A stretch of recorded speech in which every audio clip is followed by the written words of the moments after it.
สบายดีมื้อนี้เราจะมาตัดกิ่งตอนบักเดือฝรั่งนี่เนาะเอาไปซ้ำบักเดือฝรั่งอยู่ประมาณ20มื้อนี่ก็แม่นได้ออกรากพร้อมตัดแล้วเด้อเราก็จะหมายเนาะหลังจากเราตอนกิ่งได้ประมาณ15มื้อแล้วให้มาสังเกตทุกมื้อเนาะเพราะว่ารากมันจะออกไวอีหลีเด้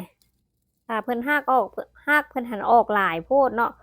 พันกันอยู่หั้นนะจะเฮ็ดให้เวลาเราซ้ำหั้นนะรากมันจะแน่นกันแล้วมันเกิดจากรากเน่าเฮ็ดให้การซ้ำหันบ่เกิด ตัวนี้เขาจะมันตอนเรื่อยๆเนาะสำหรับกิ่งมะเดื่อฝรั่งเพราะว่าการเกิดมากหันจะเกิดจากยอดใหม่ตลอดเนาะจะบ่เกิดซ้ำเก่าคือกับต้นไม้อื่นดังนั้นเขาก็ควรตอนกิ่งเพื่อหรือว่าตัดกิ่งไปซ้ำก็ได้ถ้าเขาอันนี้เขามีอยู่หน้าบ้านเนาะเขาก็มันตอนเรื่อยๆถ้าบ่ตอนเรื่อยๆให้มันจะยาวขึ้นเนาะเพราะว่าเขาปลูกใส่ถุงเขาก็บ่ควรให้มันยาวหลายแล้วกิ่งมันจะจอย ถ้าเขาการตอนไปแล้วเนาะระยะหนึ่งอีกระยะหนึ่งมันจะโปร่งใบทางด้านลุ่มมันขึ้นมาเราก็ตอนใหม่ได้อีกเนาะการเฮ็ดเกษตรเป็นเรื่องที่ว่ามวนเนาะและผ่อนคลายสบายใจแต่ว่าเราก็ควรจะ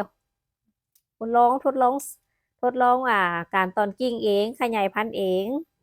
มันจะเฮ็ดให้เราลดต้นทุนแล้วก็อีกอย่างหนึ่งเราก็สามารถแบ่งปันให้คนอื่นโดยที่เราสร้างรายได้จากส่วนนี้ไปนำ ทุกอย่างเกี่ยวกับเกษตรบ่แม่นเรื่องยากเนาะขอแต่ลงมือเฮ็ดเราก็จะได้รับผลดี